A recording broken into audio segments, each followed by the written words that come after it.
Welcome to our compliance coffee break for this week. And today we are going to be talking about additional commissions. And I know that this was talked about a lot a year ago in December. And in fact, we've been using this new policy since December 3rd, I believe it is, of 2018. So we have been doing this. We're on about a year and a quarter now. And we are starting to have an increase in additional commissions that are not being done correctly. And so I had a meeting yesterday with Danielle. Part of the thing is there was a lot of change in the assistant MCA, and she is now on board and knows exactly what's going on. And we're going to be working together as a team to make sure that these are getting done correctly. So what that leads to is that when a additional commission document is submitted incorrectly, she is going to immediately forward that document to me, and then I will be the one that will be getting a hold of the TC and or the agent to let you know that the document is incorrect and that a new document needs to be created immediately. The other side of that is that the CDA will not be created until that document is corrected or until the agent waives the document and agrees to pay the $199 and not have the client pay. Okay. So what I'm going to do today is I'm going to go over the policy again. Hopefully a lot of this will be known to you already. I'm sure it is. But at the same time, I want everyone to know about it. And the video from this is going to be sent out to everyone in the office within the next couple of days so that we can all get going on this and make sure that there's no issues. Okay. All right. So I am going to, first of all, I know you guys get tired of me showing you this, but I'm going to do it again anyways. You get this email. Okay. And it comes out every week. And what we're looking at, I've changed the look on it because I wanted to include the trainings for command up on top. My link now to my shared documents is down in the middle. So for the documents we're going to be talking about today, you go into the links, you go down here to the very bottom to additional commission, and you click on that. And this is the original video, and I'll be replacing it with this video that we do today. Then there's examples of each of the different documents that you can use for $199 and above $99. And then this was the original policy that came out. What normally I work off of is this very top one. And that is a kind of a compilation of everything that I use to send out to notify you when a document needs to be corrected, and it's all in one package. Okay. So this is that document here. Starts with a table of contents. And in this document, I'm only addressing the commission agreement for $199 and $190 and over $199, and the residential listing agreement for $199 and over $199. I will also show you the other two documents, but they're not going to be in the, they're not addressed in this handout here. All right. So the first thing that we want to go over is the actual instructions. And this is out of the operations manual.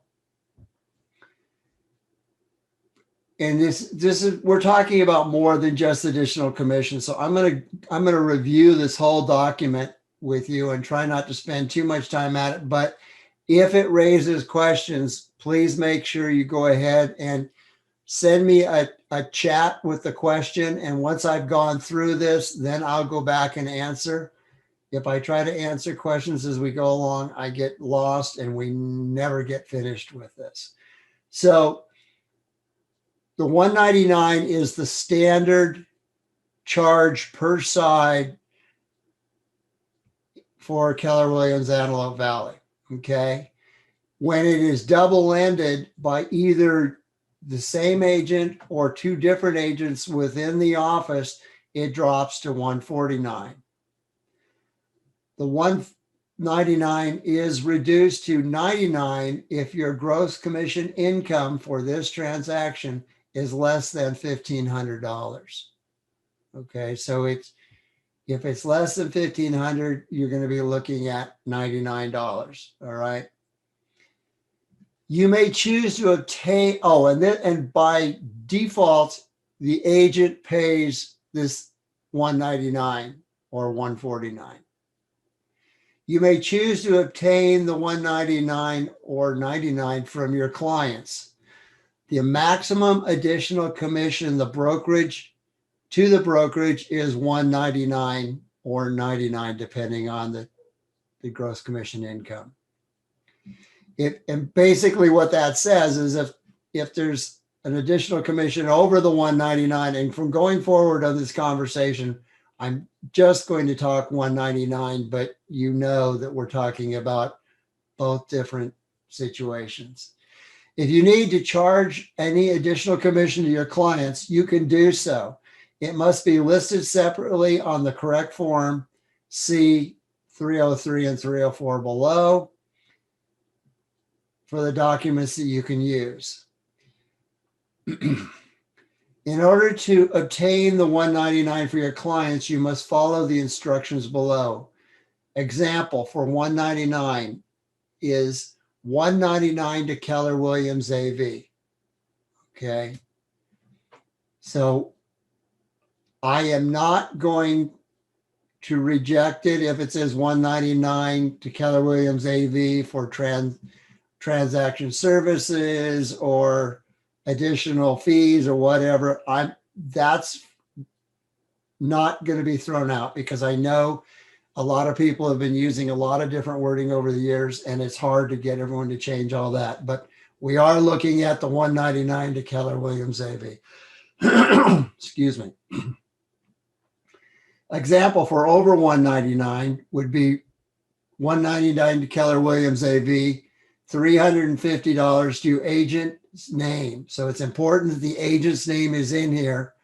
And then you can add, for instance, in this case, it was $350, TC 100, advertising 200, miscellaneous 50. You can word that and break that down however you would like. And then additionally, we will be showing you the correct placement of these in each of the forms in the later pages. The sellers must agree to and sign for paying the additional commission at the time that they sign the listing agreement. And this is for the broker and our attorneys.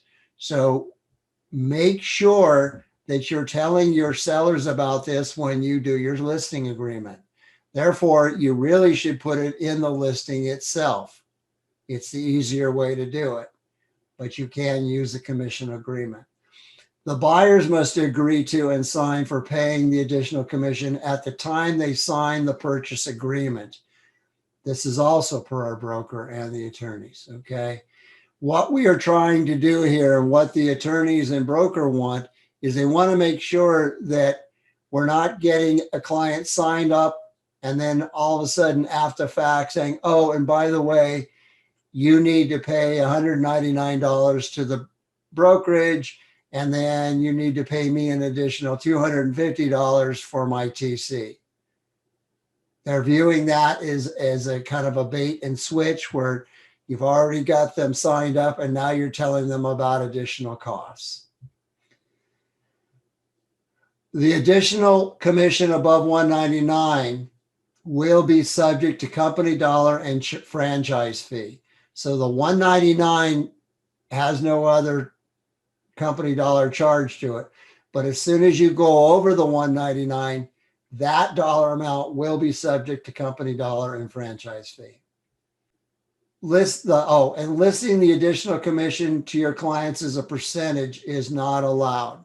And I haven't seen this being used much at all lately. In fact, only maybe once or twice in the last 8 months. So this everyone has paid attention to, and it's pretty much gone away.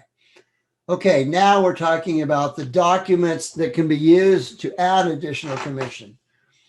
Below is a review of the additional commission and what documents can be used depending on the client. The additional commission for the seller can be added to the listing agreement because it is a contract between the seller and agent/broker. All right. The purchase agreement is a contract between buyer and seller. It is not a contract between the seller and the seller's agent, nor is it a contract between the buyer and the buyer's agent. You cannot use any purchase agreement to add additional commission. And I am still consistently seeing that dollar amount being shown in the RPAs when you guys are writing offers. I sense that some of that may be that you're using a template that has it in there and it just hasn't been removed. But please, if you have it in a template, please remove it. Part of what is happening when it's in there is escrow is getting it and they're taking that as an instruction. And if you don't do the process correctly with us, your checks will be wrong and we will send them back to escrow for correction when they come in wrong, if you have not also got the commission agreement set up correctly.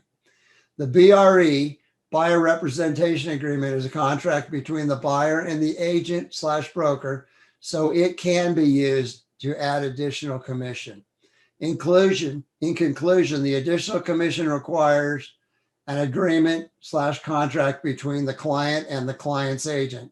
Therefore, the documents that work for this are the RLA or other listing agreement for the sellers, the CA commission agreement for buyers and sellers. It works for both sides. The BRE, buyer representation agreement, works for additional commission for the buyers. Okay. All three of these are agreements between an agent, broker, and their client. So the important thing to understand here is the document that is used has to be an agreement between client and agent. Okay. All right. So now what we're going to do is we're going to go on and we're going to look at 4 examples of 2 for the commission agreement and 2 for the additional commission agreement, additional over 199 agreement. So this is the commission agreement. And on this, I have requested that you say see section 4 below.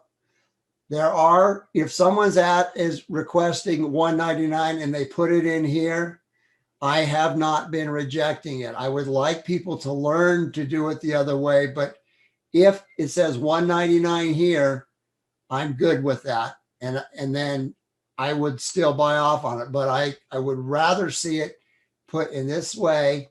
And then on page 2 in section 4, you list the 199 to Keller Williams AV. All right. Make sure that your client sign and the agent signs. Okay. We are seeing a significant number of times where we're having to kick these back, not because the principals, the clients didn't sign, but because the agent didn't sign. And we expect and require the agent to have signed this. It's a contract between the buyers, in this case, but buyers or sellers, and their agent, and we expect that to be signed. The other thing to remember is when you get a document like this, you need to be returning it back to your clients after it's fully signed. No different than you send back a full listing agreement, no different than when you send the RPA, you send a copy to your clients. Okay, so that's $199.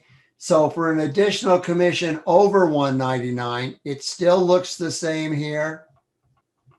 On page 2, it now says $199 to Keller Williams AV.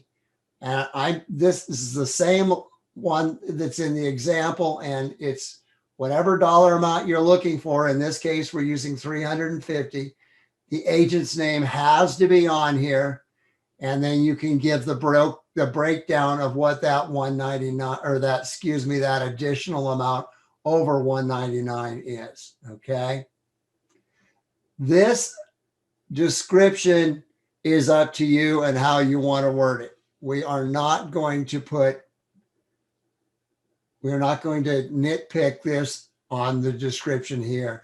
I am going to nitpick it on the $199 to Keller Williams AV, and whatever the dollar amount is over $199 and the agent's name. That first section there, if it's not correct, will be returned to you. Okay, the next document that we're looking at is the listing agreement, which when you're doing a listing, if you know you're going to be asking the seller to pay the $199, why would you not be putting it on here?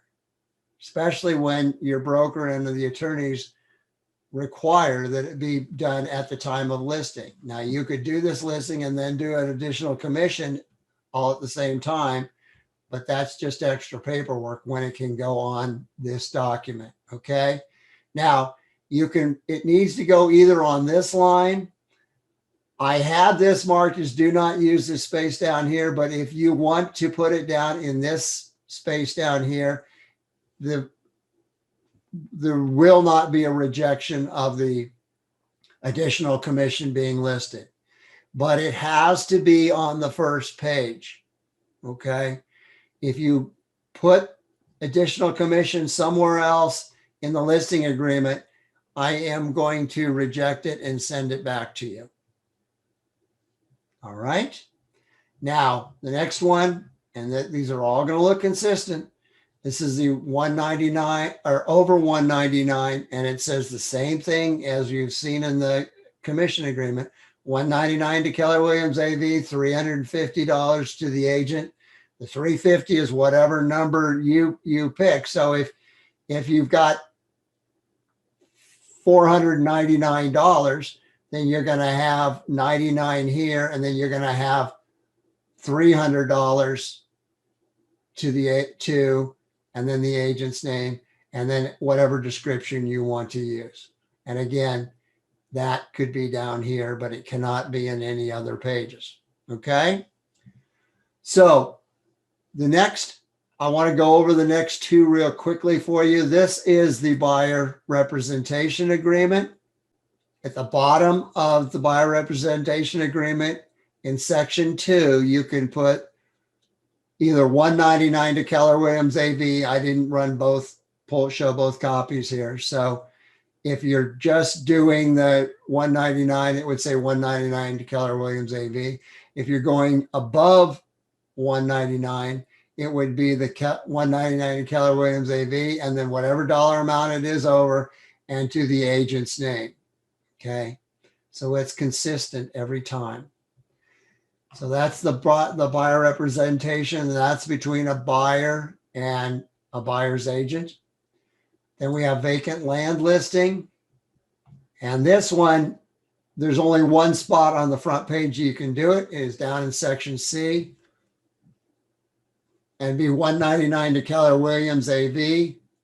Or if you're asking for more than 199 to Keller Williams AV, whatever dollar amount is above, to the agent's name, and then whatever description you want to use. Okay. So those are your choices, and those are what the system is. I do want to show you real quickly. Okay, this is a seller's file under contract. Come down here to the additional commissions, which I'm lost at right here. Okay. Now, because it's a seller, there can be a seller's additional commission and there can be a buyer's additional commission because it could be dual ended by the same agent. Now, what I'm wanting to show you is, do you see how this title is underlined? If you click on it, lo and behold, that document that we've just been going over shows up. All right. So if something is wrong with one, I'm doing the review, I'm going to point you directly to this document. All right. Before I was sending you an email telling you you need to make the correction, but with this in here now, and this will be there it's in here for the 1 to 4 unit residential for the seller and 1 to 4 unit residential for the buyer. Hopefully by the end of the weekend, it will be in there for the mobile home in a park. It will be there for land. It's going to cause a rejection of your processing on your CDA. Now, that's an additional thing that I want to point out real quickly. We are moving into the MCA side is moving into getting the documents and reviewing the documents out of command. And sooner rather than later, you're not going to be sending an email with documents attached.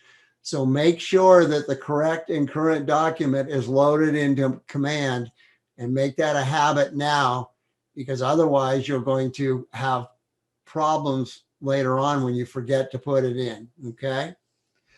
All right. That concludes this instruction on the additional commission. I will now take questions. I do have one already. It says 199 cannot be put in the RPA. And the answer to that is no, it cannot.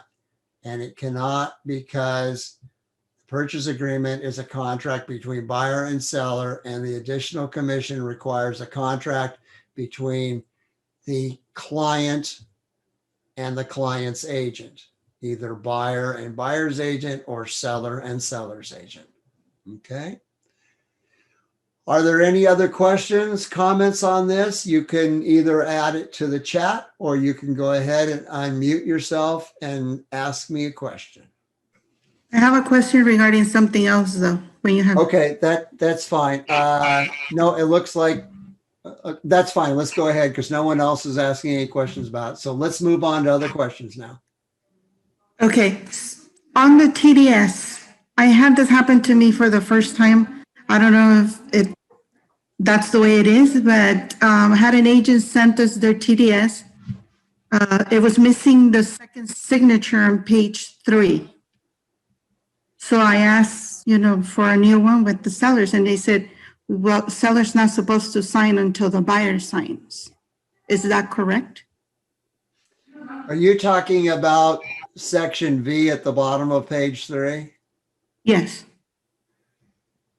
I wouldn't, as long as the seller is assigned at the top, I wouldn't, I don't reject the TDS if the seller is assigned at the top of page 3. Oh, So okay. if you have someone that's saying that, then just say, okay, that's fine. I'm sending it back to you now. Send it to me signed, please. But That's what I did. I had the buyer signed and sent it back and said, can you please send it back to me once it's signed by the seller? But haven't seen it. okay. Or Well, just upload the one you have that's signed Okay. at the top of page 3 by the sellers and signed by the buyers. So, Okay, great. and Thank you. by the way, on TDSs, the buyer's signature on the bottom of page 3, section V, is the most missed signature by far and problem in the TDS document, and I don't know why. It'll have all the initials, but the buyers won't have signed on page 3. So it's something to keep your eyes on. Okay. Okay, thank you. All right. Any other questions? All right. Well, if there are no more questions, I want to thank you all for joining me today for this coffee break. I do expect to get this put together this afternoon still, and I'm hoping that tomorrow or Friday at the latest, I will be sending it out to all the agents. It'll be a link added to the email for the ones that go to the agents. And then I'll also be sending out an email to all my TCs on the list. And that will include the document directly to the email. Oh, just one other thing, just so you'll know about it. The ABA has changed, and I will be sending that. It's already uploaded in my shared documents, but the ABA has been changed. It has changed Hollywood title to Monarch title, and the lender name has changed again. All right. Thank you very much, everybody. I hope you all have a great rest of your day, and I will talk to you all soon. Bye. Thank you. Bye. Bye.